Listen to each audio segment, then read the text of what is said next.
Or did you get that video? Sweet. 1935, the Lions win the NFL championship. The Detroit Tigers take the World Series. The Red Wings bring home Lord Stanley's Cup. Joe Louis begins his rise to world domination. This transforms the Motor City into Detroit, City of Champions. The champions abound. There are just wall-to-wall, door-to-door champions. You can't swing a dead cat in the city. That might actually even be a competition. Swing a dead cats. And somebody from Detroit probably won it. They said there was carrier pigeon championship too, but we didn't count them.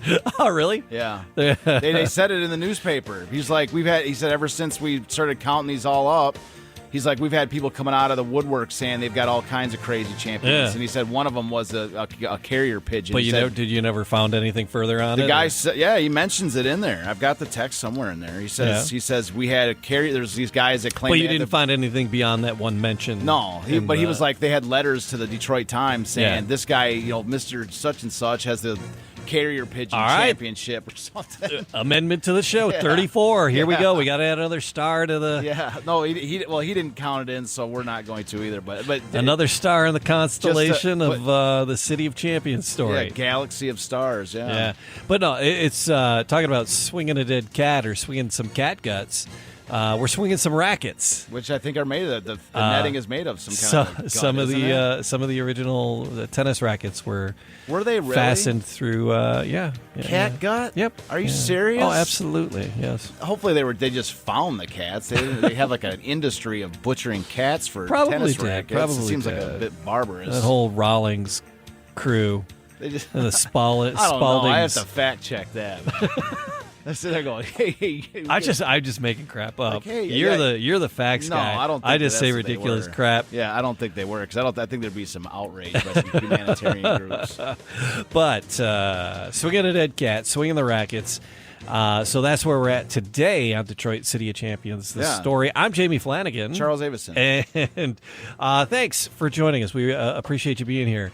Like, subscribe, leave a comment, all those things. It helps. And if you're just kind of following along with the party, because we're up to 96. I think this is going to be. What is I sent you? Is it 96? It is 90. It's 96. Are you sure about that, Jamie? Yeah, totally. I've got your 95. thing says 95, but how am I one behind? Regardless, I don't know. No, it could be 95. No, it's 95 because the last one said was 94. Okay. I'll take your word for it. Yeah, we did Champions Day visual tour. Yeah, 94. All right. But thank you for being with us as we move through this story, the 90+ episodes that we've done, and it's just been a riot, and we're just chipping our way through the champions. We're moved into the other champions. Got past some of the big. Major teams that people are really well known with, and the Tigers, the Lions, and the Red Wings, Garwood. Even in my day, I got a couple years on you, but Garwood name just resounds in Detroit. Walter Hagen. I did not know Walter Hagen was so tied to Michigan and to Detroit until the Champions story, but his name is very well renowned. And Joe Louis, obviously. Well, what brought it all out for me was the City of Champions newspaper. Right. Like when you see the spectrum, with one glance at that newspaper, you see the broad spectrum of championships, and they're all on that newspaper, and you're just like, you see for yourself, like the girl, in this case, we're going to be talking about Walter Kramer, the badminton champion, and also Constance O'Donovan and Esther Politzer, who were the women's doubles tennis champions. And so, they're standing there, they're in the newspaper, on that City of Champions newspaper, and they're holding rackets. So they kind of are, with Clark Haskins, he's holding the weights. And, of course, the Tigers, Lions, Red Wings, they're standing there with their jerseys on. But as we move into the story, we're getting closer, we're getting, a further away from well-known people. I mean, we've had, Eddie Tolan, who's fairly well known. Yeah. But I mean, you go mention people. There's things named him around the city, And Yeah. it's like, what? And the Who? further we get into the further down we get with all these champions, the less known they will be. Yeah. But nonetheless, like when I had a chance, It's like when I was still actually going through the newspapers at the time, Champions. these were people that were featured in their newspapers with stories, and to more or less, some had more sort of information about them than others, and but nonetheless, they're part of the story. And the ones we're talking about today, again, Walter Kramer. And then Constance O'Donovan, Esther Politzer. So these are counted as two different championships. The number 11 and not number 11. Where this is on top of the Tigers, Lions, Red Wings to be number 14 and number 15. Right. So I have number 11 in the book because these are like the other champions. But so anyways, 14 and 15. Yeah. So the women's doubles tennis champions were counted as one championship for the two ladies. Okay. And that makes up for the whole shenanigans about 5 for the cops. I thought we went through it wasn't shenanigans. We proved beyond a shadow of a doubt that it was no shenanigans. It wasn't shenanigans. Yeah. I know. So anyways, they Keep telling yourself that. No, that's what they said. I'm going with what they said. They said. I know. So anyway, so it's give me a little white out. It would be different if these two women if both of these two women, if we counted these as two championships because they won the National Public Courts Women's Doubles Tennis Championship. Right. So that's one championship. That's one because they won. Yeah, it was a doubles as an item. So that's now what I mean. if they went on because that was. So if I counted them each as a championship, then that would be counterfeiting. That would be stretching it. Now if they had additionally won an individual championship, then it would be a different one. Yeah, sure. But so they as a team won. It's like the Tigers. They're a team. Yeah, they exactly. Won the World Series, and that's one. And the Detroit Police pistol shooting team. They won the team game. They won the team championship, and then the individuals won pistol shooting. Those were national championships, and each of them in their own right. I just like busting your chops. Well, you can bust them all you want, but just keep getting wrecked as a result. I need to keep you honest. Just get ready for the counterattack bludgeon, which is with a sledgehammer.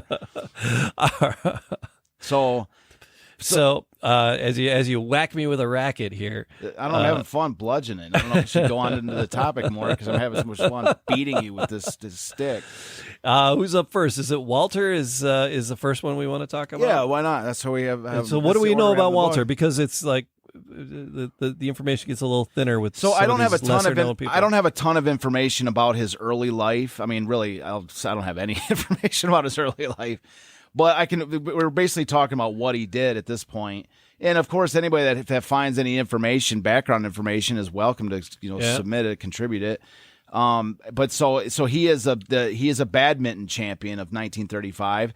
And so in 1935, he was ranked the number 1 badminton player in the country after winning a tournament at the New England Championships. Mm-hmm. And so what's kind of interesting is that shortly thereafter, in 1937 was the actual legitimate first national badminton championship title. All right. They're actually founded a badminton championship. If you for instance, if you look up the website the USA National Badminton Championships, if you look it up, the actual website, right? You go to that, and then it has the list of every single championship winners, and what you will find is the very first 2 championships won were by Walter Kramer in 1937 and 38. So he won. So he is listed there on their website as the first badminton champion, as according to official records.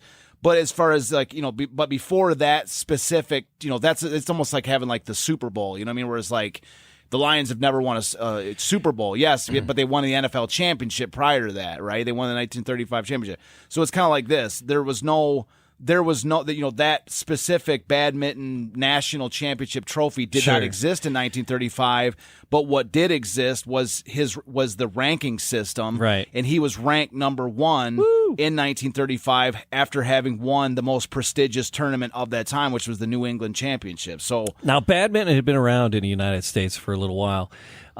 Originally coming from ScholarWorks from a California, Cal State .edu, and they're talking about it's the history of badminton. 1878 is when badminton was first developed. here in the United States. Unofficially formed, the first badminton club wasn't formed until 1939. Huh. But badminton as a sport itself existed as far back as 1878. Jeez, I didn't even know that. That's awesome. Badminton's forerunner, the game of shuttlecock, was played early in America, back in 1873, as early as that. And so, yeah, so it goes way back. But then finally, they had a ranking system by 35. Yeah, well, so you would imagine if it goes back to, you say 1878. Yep. So if this is 60 years worth of time that people are playing the game, it seems logical to me that by 35 they would have a structure in place to determine, the rankings of people across the country. Right. And so, that's what he was in 35. And then when they actually had like a formulaic, like a championship trophy and all this, that he would actually, it's awesome that he was the first official winner of that championship in 36. So what it does, it lends even more credence to his success in 35. It's only natural that he would, if he's that dominant in 35, that dominance would extend an extra couple of years into the actual first championship trophy itself. So that's it where was, he was. The American Badminton Association was founded in 1935. Badminton itself was blowing up in the 1930s, and it provided a united front for the game. 2 years after its founding, the first actual championship, the United States Championships, were held, and Bert Barkoff, Hamilton Law, Zoe Smith, and Walter Kramer were the first United States champions when they actually had the championships. But he was ranked number 1 in 35. Yeah, and that's even shown on the City of Champions newspaper. He's a featured guy on that newspaper. Right on. And so the picture, the first picture we have, I have that Champions Day newspaper. I'm pecking around other crap. It's all good. We actually have it isolated on that first slide with him. Yeah, with his picture on there. Walter, there he is. Yep. So that picture on the left there is a handsome chap. Yeah. Why not? Yeah. That is like an isolated image off of that City of Champions newspaper showing him, and they say right at the bottom, Walter Kramer, rated number 1 badminton player in the United States. Yeah. So that's pretty much all we have him is what kind of what he did. Mm-hmm. Not too much of a backstory, but he was declared champion by the U.S. National Championships, and he's also in the Badminton Hall of Fame too. Oh, the Badminton Hall. There's the Badminton Hall of Fame. Of course there is. If there's an American Badminton Association, there would almost need to be a Badminton Hall of Fame. And I think he had to be one of the first inductees. So hell yeah, he is. He's a Hall of Famer, man. We got Hall of Famers up and down the list here. I like it. So these aren't just squares, man. These are legit stars. So you were talking about a video, a little bit of when I was doing a little bit of a sort of a cursory check this afternoon to see some of the stuff that's on the internet about him. There's a YouTube video. It's a little 30-second clip. I'm gonna try to pull that up, and we'll YouTube's crazy. I can't believe there's a video of Walter Kramer. He's beating some guy for some championship. He's like winning a championship in Toronto against some guy. That's he's just nutty. Yeah, and you could see he's pretty good. He's better than I am. He probably gets smoked by Walter Kramer, man. All right, so I'm going to share my screen. I'm going to share that window, and I'm going to share that. And it's going to be underneath the. It's going to be underneath that. Hang on. Let me get rid of Walter's photo on there. If you're if you're listening to the podcast, you don't get to see all the shenanigans, but there's a cool little Tell them where they video. can find it. It's, just look up Walter Kramer. Mm-hmm. I got it on my phone. I can tell you where to look it up at. The world is great music. So Jack Purcell versus Walter Kramer. Yeah, there it is. World champion professional badminton player Jack Purcell of. That's it, man. Damn, there he is. There he is right there. That kid is Kramer, 19-year-old Detroit sensation, who defeated Purcell in the first game the champions lost in 3 years. Yeah. So, and this is a little bit before There he 35. is in the right, yeah. Oh, what a youngster. He's a there. youngster, dude, yeah. That was it. He said it's the first, like that Jack Purcell was the best badminton player in the world, and he's the first game he's lost in 3 years was against Walter Kramer. Yeah. So Walter Kramer's good, man. The kid looked like he could hit. I bet you he's pretty good at ping pong too. Yep. That's a different story. Yeah. That went on to something else. All right, that's cool. He's a handsome. You can look it up. Handsome lad. You look. It's probably the only video on YouTube. If you look up Walter Kramer versus Jack Purcell, it's probably the only video on YouTube. So our thanks to I'm not sure. Can you see who loaded it up? What's this guy's name? Mina Bird. What is it? Mina Bird. Mina Bird. Oh, okay, sweet. Thank you, Mina. Yeah. So that's an obscure clip there. Of YouTube's got everything. So yeah, unbelievable. So that's Walter Kramer. We've got the badminton championship, right? Yeah. And so now we're moving on to Constance O'Donovan and Esther Politzer. Okay. So I have a little bit more information on at least on Esther Politzer because her daughter emailed me some time ago to tell me a little information about her.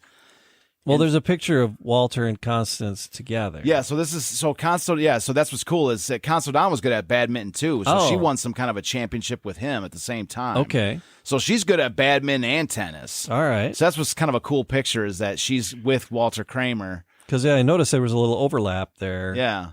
That's a great shot. I know. I'm glad. I almost forgot why I had that slide. Yeah.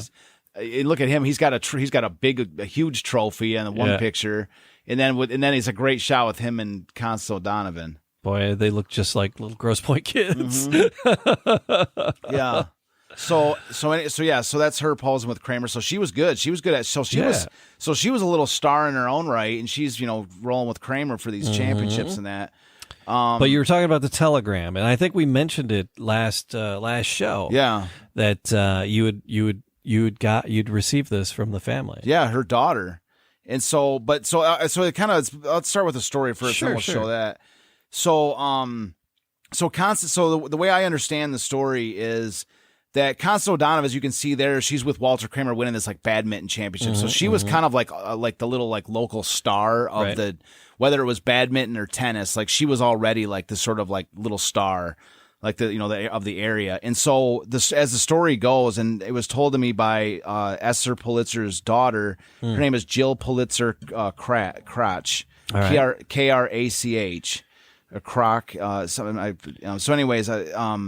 So Jill, her daughter, told me the story that they call her, I believe they call her Connie instead of Constance. But anyways, we'll call her Constance. So Constance was like the little local star of the area.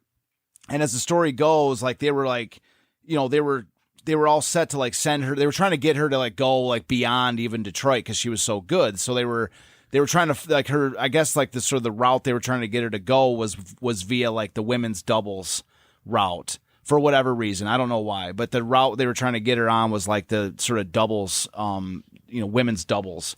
And so anyways, so the girl that she was partnered with, and I don't have her name, but the girls that she was partnered with was like, they were trying to, get her so up to the same sort of par. She was like the next best player, I guess. But anyways, Esther was basically, so she was just like, she was a, so Esther was working at a tennis club in the Detroit area, and she was allowed to practice on the court when nobody was using it. So, so that's kind of the storyline for Caddyshack. Yeah, exactly. That's what I'm saying. It's like it is kind of a Caddyshack thing, right? So convinced by her friends that she should enter a local tournament, the officials conspired to have her quickly eliminated by matching her against the previous year's champion. She won the match, but because it was raining, the officials demanded that the match should be replayed. The newspapers were tipped off on the story and showed up to watch Esther once again defeat the previous year's champion before going on to win the entire tournament. Oh, wow. Okay. So they tried to game it and say, oh, she only won because it was in the rain, and she came back and she, I'll stomp on her in a nice day. And so she then, because she was just like that, she was like such a great player. And this is Esther. And so they're like, well, now we got the perfect girl to partner up with Constance O'Donovan. Yeah. And they sent them to the, and so they worked together. They ended up going on to the National Public Courts Championship.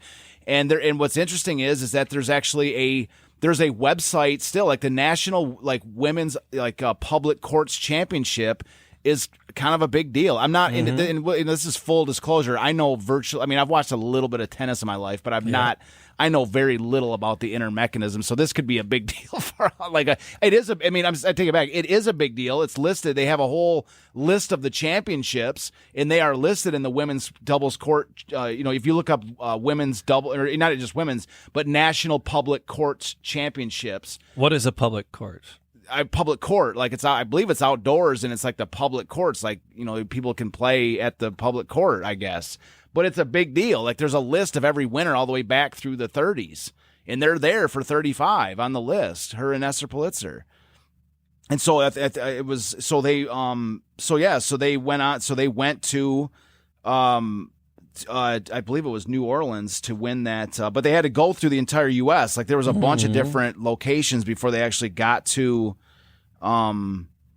that championship, and then they won that championship. So, so I have the little quote here: "Is Detroit's tennis championship, won in a field in which Detroit has achieved little success, is borne by the flying rackets of two young women, Constance Donovan and Mrs. Esther Politzer, who won the National Public Courts women's doubles title in New Orleans last month.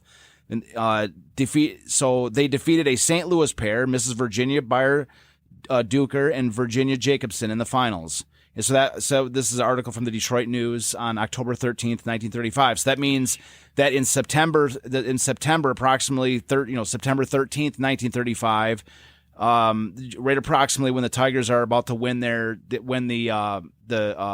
pennant, they're headed to the World Series at this moment. They're in New Orleans winning this national. So I'm sure they're not getting a crap ton of space in the paper. That's it. I just read it to you. Yeah. I was ready to space. Yeah. But they were also recognized with this picture we have on the screen right here. Yeah. This incredible picture. These are both women are showed on the City of Champions newspaper. Yeah. And the picture of Constance Donovan in particular, when I've done all the shows I've done, this is one of the pictures that people just gravitate towards. Really? Because she is. There's something about that picture, and I see why that people gravitate towards. If anybody, I'm not sure how great it looks on the screen right now, but but if you have a copy of the book, the newspaper's in the very first picture of the book, or if you find the picture, and you'll see what I'm talking about. There's just something really special about she is just like a little picture of a cute little cute girl in the 1930s. She's got a ribbon in her hair that's just like it's like it. She's just like and that's Esther. No, that's Constance Donovan is the one with the racket in her hand. Oh, okay. Yeah, so this picture of Constance Donovan, I'm telling you, especially women really are gravitated because they all are like, look at how cute she is. Yeah. She's just got a little ribbon in her hair, and it's just like a ribbon that you would find on like a Christmas package. So on the paper, top right corner, it's in the top right corner, and Esther's below her. Mm-hmm. All right. And so she's just like a little cute as a button girl, and she's just got a big old beaming smile. Yeah. She's got this ribbon in her hair. It gets a lot of attention. Well, she is a picture of a 1930s little, cute girl coming up through the world, and it's just got a beautiful kind of like, open air backdrop with some trees. I mean, it's just a great shot. Yeah. And then women in sports and in society did not get the same respect as men, generally speaking. Here they are on that paper, being respected as 100% as champions. Yeah, it's kind of progressive. In Constance Donovan's picture is as large as any of the other pictures on the entire newspaper. I mean, it's not like some thumbnail. Yeah. If you go back, can you go back to that City of Champions paper? I want to just compare it to some of the other sizes. I will. Hang on a second. I've always loved that picture as well. Usually it's women that but if you look at her picture, her picture is as big as Gar Wood's boat, the Miss America 10. Right. It's as big as Joe Louis in the bottom left hand corner if you kind of rotated it. Yep. It's just slightly smaller than the other three. In fact, she's got one of the top 6 or 7 largest pictures on the entire newspaper. Yeah. So that's, I mean, so they definitely And showed she's not her. sharing it with 20 other people. No, you exactly. got a team of 15, Yeah. 20, 30 guys. Yeah, so they definitely showed her respect, and they just got her holding a tennis racket. Yeah. And it's just I've always loved that photo, and and whenever I have that original up, that image in particular does get quite, especially like I say, female interest, because they look at her and they just go, look at how cute she is. She's just like, she's just got this little, it's almost like a shoelace in her hair. It's nothing fancy. It's just it's a girl that's living in the Great Depression, and she's just thrilled. Well, I mean, women only got the right to vote 15 years before that. Okay. Yeah. It was like, it seems like it's a very progressive thing. Very positively. Yeah. And so, and honestly, the biggest thing that I have in here for these women, I've just got chocked full of photos. We've got other photos if you want to flip to the next couple. I didn't even put all the photos I have up on the slides, but I love these ones because it shows them together. Yeah. There's a photo that says title bound, and it's got Constance O'Donovan and Esther Politzer. And this picture says champions of Detroit, Miss Politzer and Miss O'Donovan face the Los Angeles combination today in the finals of the National Public Parks tennis tournament in Pittsburgh. So they were bouncing all over the country before they got to the actual final championship in New Orleans.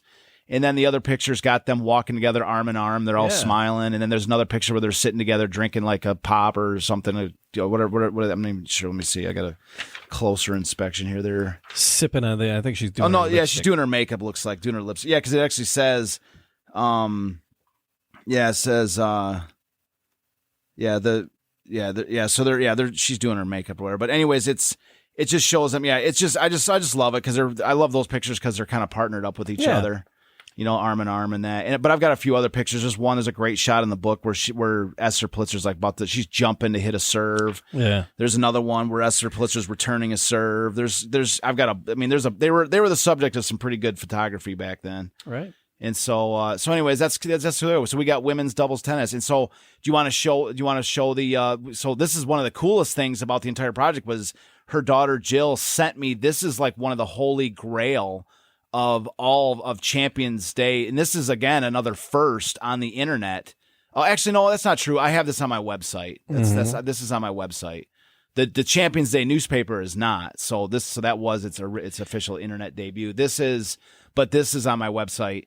But what this is a Western Union telegram inviting Esther Politzer to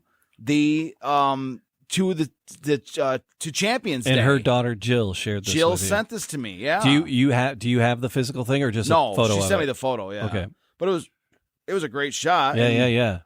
She's like, hey, my grandmother my mother always held on to this, and I'm like, yeah, I can see why. Did she live is that her address? Yeah. She lived in the Boston Edison district? Yeah. Yeah, West Boston. Okay. Yeah. Yeah, so that's some dough. Yeah. A little cash. Yeah.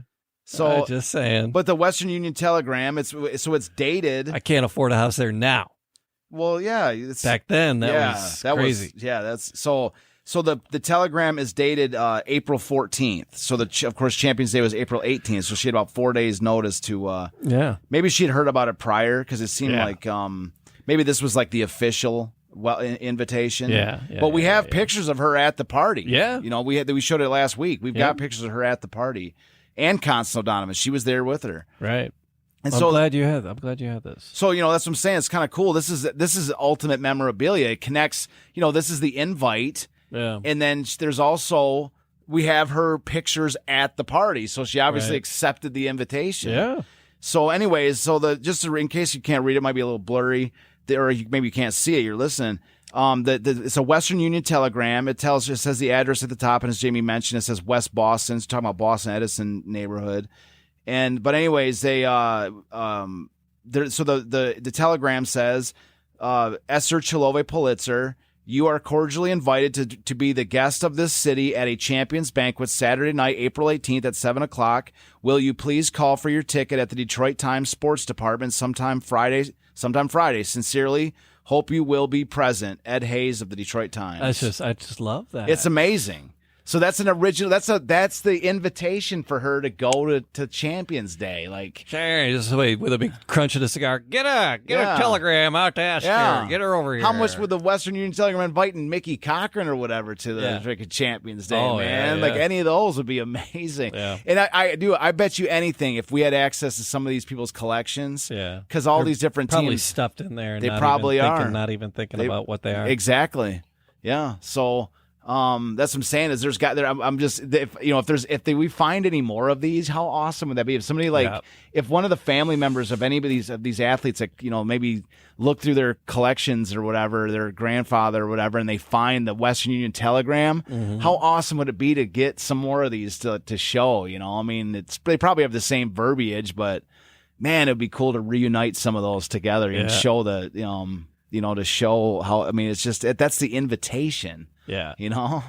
So it's just kind of cool. I feel I've been very fortunate because some of this stuff has really found the me. people that have shared things. Yeah. It's just been so cool. Yeah. Like finding the Champions Day newspaper had nothing to do with my efforts. Like I said, Joseph Doobie sent it to me.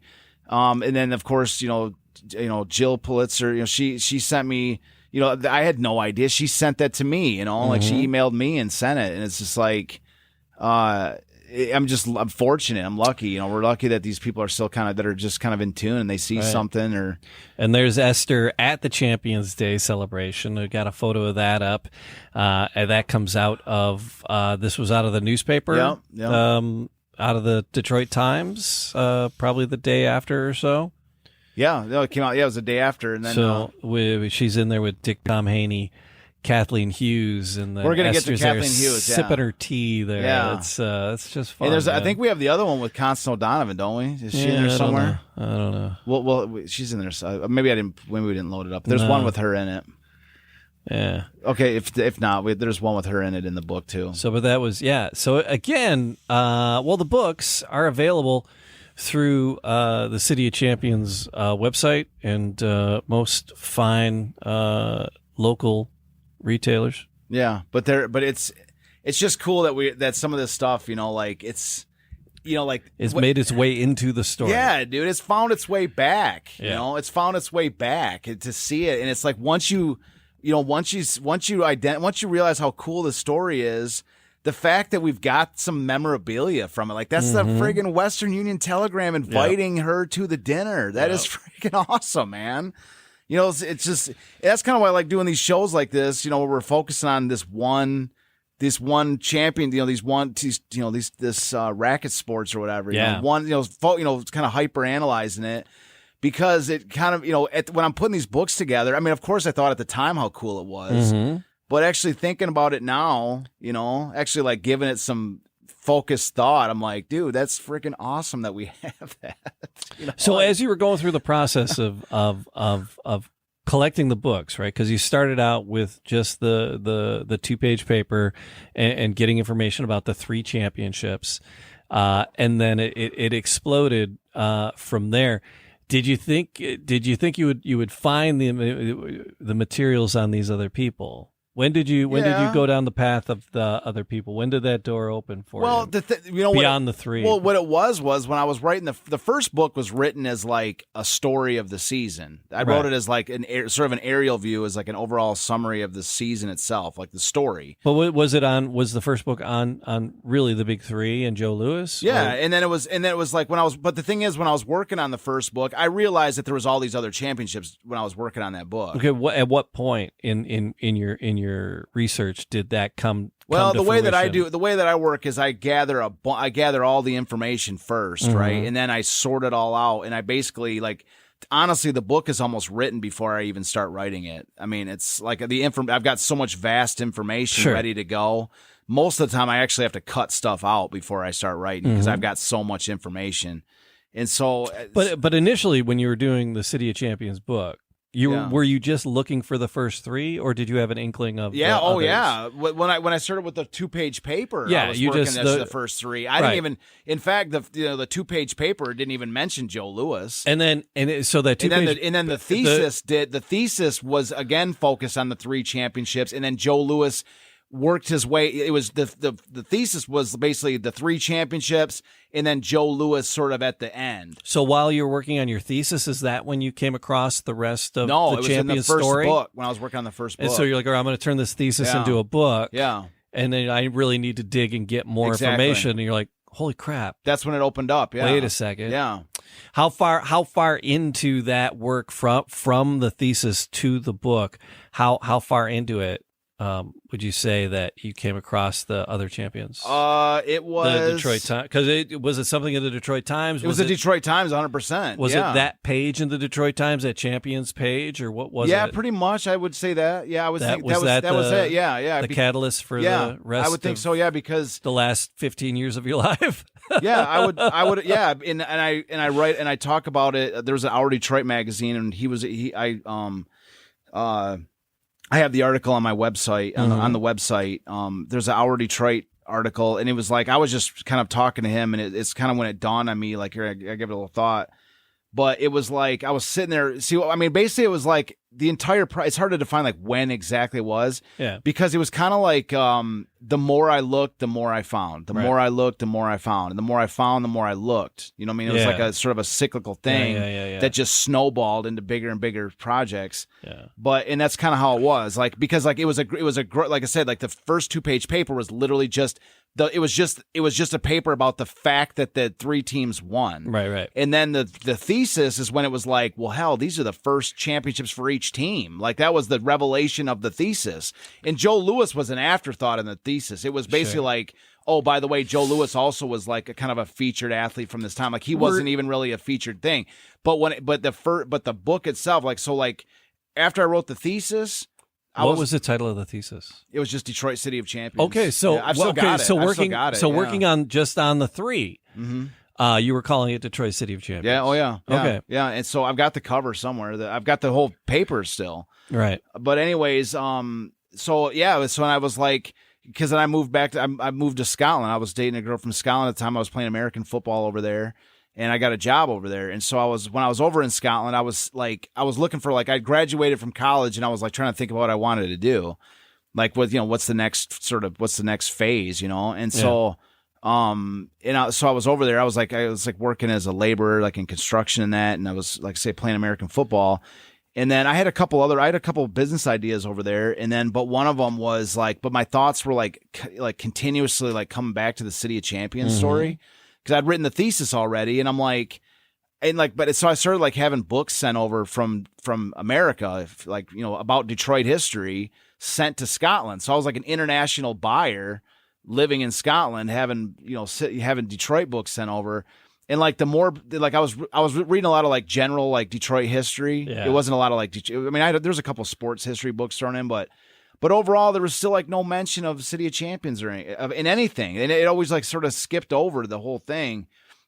And it was I just remember one day I was sitting in the kitchen in Scotland, and I was eating my breakfast, and I had this little art pad that I was always drawing stuff in. Yeah. And I just remember I was I still have the art sketchbook. In the sketchbook, I drew the cover of the book with the 3 newspapers. Okay. Where it's the Tigers win World Series, Lions win NFL championship, and Red Wings win Stanley Cup. I drew that cover, just the basic 3 newspapers in there. Right. And I'm like, dude, that would be the sickest cover for a book, showing all 3 newspapers of all the 3 teams. And so I wrote that before I did anything. That was one of the genesis, because I was that would be the sweetest cover, having all 3 newspapers on the cover. And so that's when I really started thinking about doing a book. And so I was thinking, and so anyways, so I started making a plan. I'm like, well, how awesome would it be to start a publishing company based on this book, and I could start doing all this other stuff. Yeah. Publishing other people's books, and then doing some other, because there's not really any big time publishing houses in Detroit, except for Wayne State Press. Yeah. And I'm I'll be the only publishing house in Detroit, and Detroit's trying to make a comeback. There's a need for that. So that's when I really started thinking about it. And so anyways, really it was always just a launch pad. I wanted to do something in Bronze Age history was my ultimate goal in my life, and still is. So I came back from Scotland basically like an immigrant. I had a couple $1,000s in my pocket, and in a dream of starting a publishing company based around writing this City of Champions book. But when I wanted to write the book, it was basically almost like, again, I've said it before, it was like an archaeologist publishing his findings of a discovery. Yeah. You turn it over to the press, they do their job and tell the world. Yeah. And then I can move on to my next projects or whatever, right? Yeah, well, that's not how it happened at all. No. Of course. And here we are. 95 episodes later. But as far as the timing of it, there was a moment where, like, because what I was doing was I was living at my mom's house in Marysville over by, because like I said, I came back as like an immigrant. I had no money, and I was, in my entire, it was right in the middle of the last, the armpit of the last recession. I was like, say 2007, 2008. And I was like, I had no money. I had no job because I was putting on my time working on the book and going to the library. And so I was like, I'd get out to the Detroit Public Library, going through the microfilm. That place is a museum in and of itself. Yeah, big time. And so I was going there like every day, and then I was like, but there was a moment in time where, there was a moment in time where I was sitting there at the microfilm reels, and I came across Champions Day. And I actually say in the book, it was the strangest feeling, because I described what it was like to discover Champions Day, because everything else that I'd found was like, fascinating. Wow, the Tigers, Lions, Red Wings, that's just something that kind of dawns on you. Once they won, they won. But that was all in plain sight. Yeah. You know what I mean? Anybody could have sort of seen that. But when I came across Champions Day, like I came across the first thing I saw was the invitation to Champions Day, right? I was just going through the newspapers day by day. I was just going through them and reading the papers and seeing what there was. And so, I came across the invitation to Champions Day. Then I came across the proclamations, and I'm like, holy crap, they made an entire thing out of this. Yeah. Like, there was a holiday declared by the governor of Michigan City Council. You're talking about escalation when you're like talking about the story. And then I'm like, please God, let there be pictures of the actual event itself. And then I kept flipping through the papers a day or two later. Yeah. And then I was reading it like a fan, I was like a regular guy sitting at home reading the newspaper. And sure enough, when I came across the pictures of Champions Day, and there's pictures of the fans and the athletes and all this, and I was like, oh my God, dude, I'm looking at Champions Day. Yeah. But the thing, this is what I'm trying to get to with this story is it was, and I said this in Our Detroit, and I've said this in the book. It was a strange feeling, because it was like all of a sudden it wasn't like fun and games anymore. Mm-hmm. It was a strange thing, because now all of a sudden it was like this. It was almost like it was weird. It was like, it was excitement, but it was almost like profound fear, because it was like all of a sudden now it's like I'm the only one in the world that knows about this. Yeah. I'm the only one that knows about this. Like, if this doesn't get out through me, this isn't just some like, oh, I'm publishing this discovery, with these teams or whatever. This is like nobody else knows about this. If I don't bring this out, if this attempt is not successful, if I don't get this book, I hadn't published the book. I haven't even written the book yet. I hadn't even written the book. I was gathering information. This is my first book. The future is not certain at this point. I had to, I still had to raise like $12,000 in the middle of a recession to print, at a time when paper print books are vanishing. I had to raise $12,000 of my own money to print the books. I knew nothing about selling books. I knew nothing about printing I knew nothing about the book industry. I knew nothing. And so I'm like, but it doesn't matter. Like this has got to get out. Right. I'm like, however it turns out, it's on me. Mm-hmm. Because if it doesn't get on me, what am I going to do? I look at myself in the mirror the rest of my life and be like, you're the only one that knows about Champions Day, and it's just basically going to die with you, So that's what I'm saying. Like it was this sense of like, now it's not just like something that's kind of cool and fun, and I'm pursuing this interest. It was like a responsibility. Like I was like, this has got to get out. And if it doesn't, it's on me. And so that's what I'm saying. Like, so from that point till now, that feeling has kind of stuck with me, which is like, it's like whenever it's like, I feel like, man, this is brutal. I love it. And I love that the story went so much deeper than just the Lions, the Red Wings, and the Tigers. And it brought us to the badminton champion, Walter Kramer. and these ladies, Constance and Esther. I just love that the story has led to so many other great stories. Well, the thing about it was when I was done with the first book, it took because there's so much information when you're talking about the three teams, Joe Louis and all these other athletes. In the first book, the athletes were basically limited to a couple of Detroit Times articles that I put in there because the thing about it was when I was done with the first book. It's the second, I was just wrapping up the first book when I was like, this project is not over because I knew nothing about these. I didn't all the people I wrote about in the first book. I didn't know who any of them were. Right. I knew nothing about the people or players or anything in the first book. I mean, they're all there. The players and all this that we're talking about were all in the first book. I just knew nothing. I mean, with the exception of the main guys like Hank Greenberg and Gehringer and them, I knew nothing about these people. And that's what triggered me to write the second and third books. I'm like, project is not done. The players besides, the events are of course massively important, but the players are as unknown as the story. And there's nothing out there on any of these people. I got a little more on Walter. Oh, cool. Hit me with it. He was born in August 22nd in 1914 in St. Gallen, Switzerland. And he moved to Detroit in 1924 at the age of 10. So they lived in Detroit until 1948. So in the span when he was taking names and kicking butt in badminton, he was here in Detroit. In the final, 24-year-old Kramer, who was from Detroit Badminton Club, defeated Malaysian Ang Hock Sim. And ensured that the first United States title remained on the American continent. Nice. Yep. 39. Those Asian countries are fantastic at like ping pong and I'm sure badminton and stuff. Yep. So Kramer finished first, representing, man. First in men's doubles at the 1935 New England Badminton Championship with teammate Bryson of Ottawa. Nice. And then in 36, he was number one in the badminton player in the United States. And honored by the city of Detroit as part of the first Champions Day celebrating noted athletes from Detroit and Michigan. The banquet was held April 18, 1936.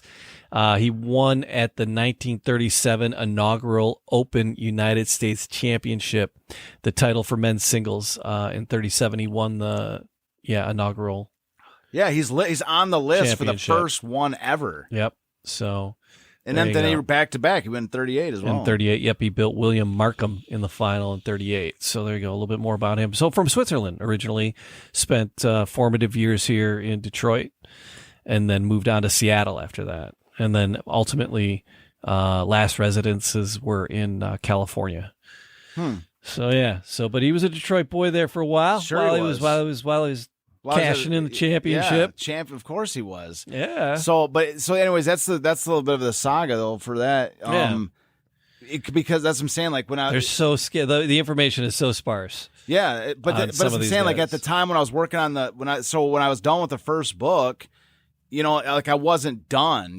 That's the thing is I was like it was like breathing a sigh of relief because the first book was out. Yeah. But then it was immediate. Like okay, well now it's time to write something even. I knew the next project was going to be much, much larger than the first.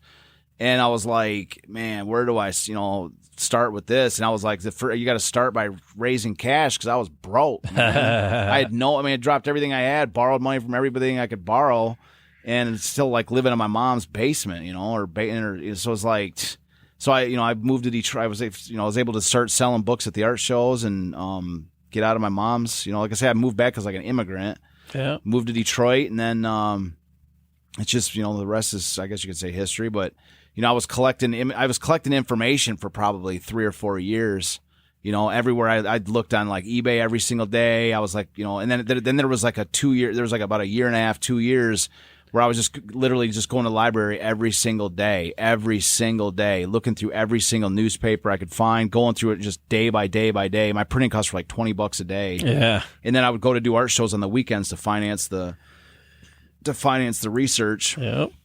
And then it was just like I say, after 3-4 years of accumulating, you look at it, and anybody that's a potential writer out there, a piece of advice I like to give people is kind of what I was doing at the time was whenever you have an idea or whatever you have, you think about something that you want to, something like if you're thinking about writing a book or you're thinking about writing something, what really helped me was just to take notes all the time. Like whenever you have an idea, even if it's just a random idea, to like write it into your notepad on your phone, write it on a scrap of paper. It doesn't matter. Write it somewhere. And then just the key is to accumulate. Is to constantly pile it up. Yeah. And then when you actually like sit down, when you're actually like, okay, I think I'm kind of ready to start writing this thing. What you do then is you just take out all your notes, all the notes you've written, and then you just like kind of like put them in order. Yeah. And before you know it, you're looking at it, you're like, holy crap, I got almost an entire book written out here in notes. And then you just like, and you're like, well, what connects all these different notes? Then you start thinking about what you need, what kind of information you need to put the thoughts together and to connect it. And that was really helpful for me. It really helps to eliminate like a writer's block. So you're not like just sitting there looking at a blank screen, like, okay, page 1, chapter 1, Joe Louis was a great player. He was a really, really great player. No, like a great, really, really great. No, seriously. Seriously, like amazingly great. Like you actually have like, basically like you have chapters written before you even sit down. That was really helpful for me. So, but anyways, yeah. So it's just like I say, it's just nice sitting here, like focus on each, like player at each championship like this. Cause, I look at these girls and they're just, every picture, they are just thrilled, man. They're so happy to be playing tennis. They're so happy to be partners with each other. They are, like, say, Constance O'Donovan, that picture is one of my favorite pictures on the newspaper because she's just a little cutie and she is just so happy to be. I mean, and it's not just that either. It's almost an epic picture. Yeah. Because here, you can take a look for yourself. Like, I mean, can you see it on this screen there? Oh yeah.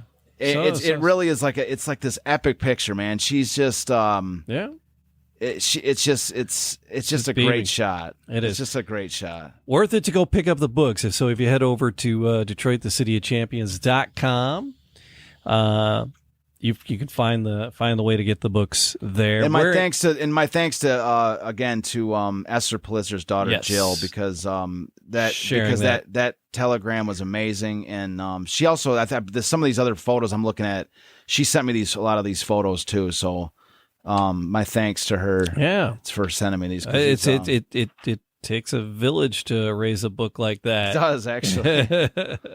All right, so wearingfunny.com, a place to get some cool Detroit City of Champions. Well, I want to finish up real quick with one thing. I don't mean to interrupt you. No, but I was rapping. I'm going to end it on the same notes we've ended some of the, basically every other championship, where we say where we go down the domino list and say okay, let's say you find something that can match up with Tigers, Lions, Red Wings. Everything that's come prior. Now who are you going to match up against these three? Exactly. Like you go all the way down the list. You got the 3-team championships. You get a minor league championship to match the Olympics. You got a boxer to match Joe Louis. You got a speedboat racer to match Garwood. You got a sprinter. You got a golfer to go against Walter Hagen. Yeah. You got yourself a sprinter to beat Eddie Tolan. You got yourself a diver to go against Dick Degener. You got a weight thrower that can throw caber toss or whatever against help me out here, Jamie, against Clark Haskins. Yeah. You got a shooting team that can match up shot for shot with the Detroit Police pistol shooting individuals and championship. You got and now who are you going to put against our badminton champion Walter Kramer? Right. Who are you going to put against our women's doubles tennis champ? You got a couple of women that can beat Esther Politzer and Constance O'Donovan at women's doubles tennis. Yeah, I don't think so. You know what I mean, I don't think so either. So it just furthers the case for the idea that this is the greatest season that ever happened. In the greatest season that ever will happen. It's inconceivable. Thank you. You took the words right out of my mouth. I don't think that word means what you think it is. I don't think, but in this case, I think it means exactly what you think it means. Absolutely. So I just love the domino thing because it's like people are like, hey, Detroit. Like I say, I was talking to that Boston Globe reporter when they were saying, Boston almost won the Bruins. It was the Patriots that won the Super Bowl. The Red Sox had won the World Series, and the Bruins were in the 7th game of the Stanley Cup Finals versus the But you've just got started against the Blues, and you didn't even make it. Yeah, but that's what I'm saying. Like you didn't even make it to the big three. But he was asking me, he's like, what's your, I wanted a quote from you about what happens if they do this. And I'm like, yeah, but that's great. Congratulations. But they got water. Where's their boat guy? Yeah. Where's your boat? Where's your boxer and all there's close to Cuba. They got all kinds of fighters down there, man. Boxing was huge. Boxing's huge in But Florida. that's what I'm saying is like, where's your boxer? And that's the reason I've been liking to kind of lay this out like in this, to go down the list like this and say matching up. It's not just sort of a bragging rights. It's to show like, just how great this season was. And even if a city is even to match up, champion for champion all the way down the list like this, even if a city is even able to match up with this, the time in which it took place, the middle of the Great Depression, took place at a time where these people needed excitement like this the most. Yep. And also the impacts of a season like this having happened. I actually have a quote in here from Bud Shaver and them that say, this changed everything for Detroit. It said before 1935, everybody was just focusing on their misery. Like everybody was like, oh, how much worse is it going to get? Now everybody cares about who's going to win the next championship or who's going to win the next cup or whatever. And so it literally created Detroit sports. The impact of all of this stuff having happened was monumental as well. So that's what I'm saying. It's that's why it's kind of worth making that sort of domino case every week because Chris said by the time we get to the end of this, it'll take the whole show just to run down the list. It's like that whole, it probably 12 will, days of Christmas. Yeah. 12 days of Christmas. That's a great point, Chris. All right. So there we go. Wearingfunny.com for your City of Champions gear, and you get more gear and the books at cityofchampions.com. itself, and then we're gonna do more. There's a lot more. There's a lot more of the story to come. So stick with us. It's Detroit City of Champions, the podcast.